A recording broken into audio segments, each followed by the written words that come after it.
Welcome guys new another blog video Jack videography থেকে। তো আজকের একদম ভিডিওটা একদম স্পেশাল স্পেশাল।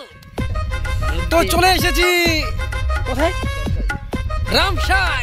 তো রামসাইয়ের এটা পরে সামনে গরুমারা ফরেস্ট দেখা যাচ্ছে এখান থেকে, আর এটা জল দেখা নদী, আর ওই সাইডে দেখো।